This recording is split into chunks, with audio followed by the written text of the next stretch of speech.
Assalamualaikum warahmatullahi wabarakatuh. Kepada Bapak Ibu Tutor yang saya hormati, kepada teman-teman yang saya banggakan, nama saya Bayu Kaubul Budiono. Saya peserta Latsar CPNS Kota Bandung Gelombang ke-9. Saya berasal dari Rumah Sakit Khusus Gigi dan Mulut Kota Bandung. Salah satu fungsi penting instansi pemerintah adalah sebagai perangkat pemberi pelayanan. Pemerintah sebagai institusi formal memiliki kewajiban untuk mendorong tumbuhnya nilai-nilai perekat kebangsaan yang akan menjamin bersatunya elemen-elemen kebangsaan dalam satu frame NKRI. Whole of government menjadi penting karena sangat diperlukan sebuah upaya untuk memahami pentingnya kebersamaan dari seluruh sektor guna mencapai tujuan bersama. Sikap, perilaku, dan nilai yang berorientasi sektor harus dicairkan dan dibangun dalam fondasi kebangsaan yang lebih mendasar, yang mendorong adanya kesemangat persatuan dan kesatuan. Lalu, apa sih itu WOG? WOG atau Whole of Government adalah sebuah pendekatan penyelenggaraan pemerintahan yang menyatukan upaya-upaya kolaboratif pemerintahan dari keseluruhan sektor dalam ruang lingkup koordinasi yang lebih luas guna mencapai tujuan pembangunan kebijakan, manajemen program, dan pelayanan publik. WOG juga dikenal sebagai pendekatan interagensi, yaitu pendekatan yang melibatkan sejumlah kelembagaan yang terkait dengan urusan-urusan yang relevan. WOG ditekankan pada pengintegrasian upaya-upaya kementerian atau lembaga pemerintah dalam mencapai tujuan bersama. Mengapa sih harus WOG? Beberapa alasan yang menyebabkan mengapa WOG menjadi penting adalah 1. Faktor eksternal, yaitu dorongan publik dalam mewujudkan integrasi kebijakan, program pembangunan, dan pelayanan agar tercipta penyelenggaraan pemerintahan yang lebih baik. 2. Faktor internal, yaitu adanya fenomena ketimpangan kapasitas sektoral sebagai akibat dari adanya nuansa kompetisi antar sektor dalam pembangunan.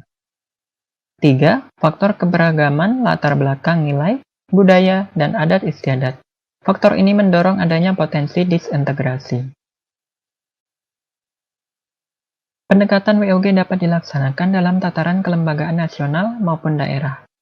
Namun, harus dilakukan penataan terlebih dahulu sebelum WOG diperkenalkan. Beberapa cara yang dapat dilakukan melalui pendekatan WOG, baik dari sisi penataan institusi formal maupun informal, antara lain: 1. Penguatan koordinasi antar lembaga. Penguatan koordinasi dapat dilakukan jika jumlah lembaga-lembaga yang dikoordinasikan masih terjangkau dan manajeable. 2. Membentuk lembaga koordinasi khusus, yaitu pembentukan lembaga yang terpisah dan permanen yang bertugas dalam mengkoordinasikan sektor atau kementerian. 3. Membentuk gugus tugas, yaitu gugus tugas merupakan bentuk pelembagaan koordinasi yang dilakukan di luar struktur formal yang sifatnya tidak permanen. 4. Koalisi sosial. Koalisi sosial merupakan bentuk informal dari penyatuan koordinasi antar sektor atau lembaga tanpa perlu membentuk kelembagaan khusus dalam koordinasi ini.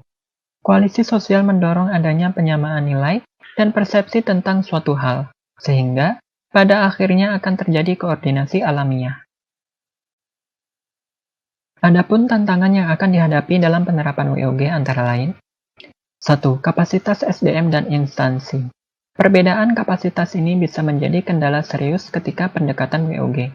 Misalnya, mendorong terjadinya merger atau akuisisi kelembagaan, di mana terjadi penggabungan SDM dengan kualifikasi yang berbeda. 2.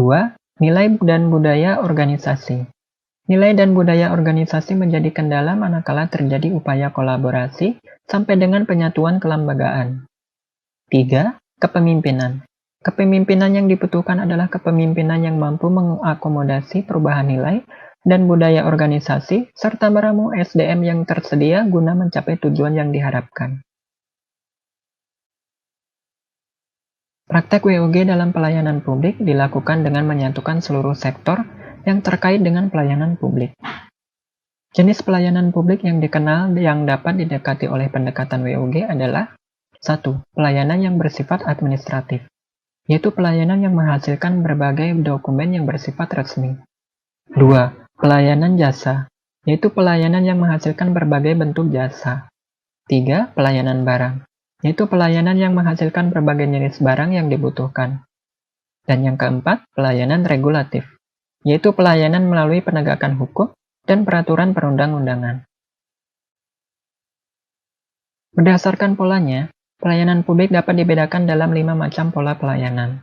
Antara lain, 1.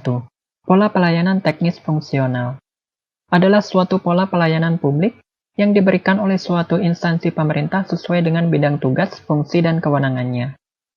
2. Pola pelayanan satu atap, yaitu pola pelayanan yang dilakukan secara terpadu pada satu instansi pemerintah yang bersangkutan sesuai kewenangan masing-masing. 3. Pola pelayanan satu pintu, merupakan pola pelayanan masyarakat yang diberikan secara tunggal oleh suatu unit kerja pemerintah berdasarkan pelimpahan wewenang dari unit kerja pemerintah terkait lainnya yang bersangkutan. Ini adalah satu bentuk kelembagaan WOG yang lebih utuh, di mana pelayanan publik disatukan dalam satu unit. 4. Pola pelayanan terpusat, yaitu pelayanan masyarakat yang dilakukan oleh suatu instansi pemerintah yang bertindak selaku koordinator terhadap pelayanan instansi pemerintah lainnya, yang terkait dengan bidang pelayanan masyarakat yang bersangkutan. 5. Pola pelayanan elektronik, yaitu pola pelayanan yang paling maju dengan menggunakan teknologi informasi dan komunikasi yang merupakan otomasi dan otomatisasi pemberian layanan yang bersifat elektronik atau online sehingga dapat menyesuaikan diri dengan keinginan dan kapasitas masyarakat pengguna. Sekian pemaparan materi dari saya. Kesimpulan dari materi kali ini adalah Whole of Government atau WOG sangat diperlukan untuk memahami pentingnya kebersamaan dari seluruh sektor guna mencapai tujuan bersama. Semoga bermanfaat, dan mohon maaf apabila saya ada salah kata. Terima kasih. Wassalamualaikum warahmatullahi wabarakatuh.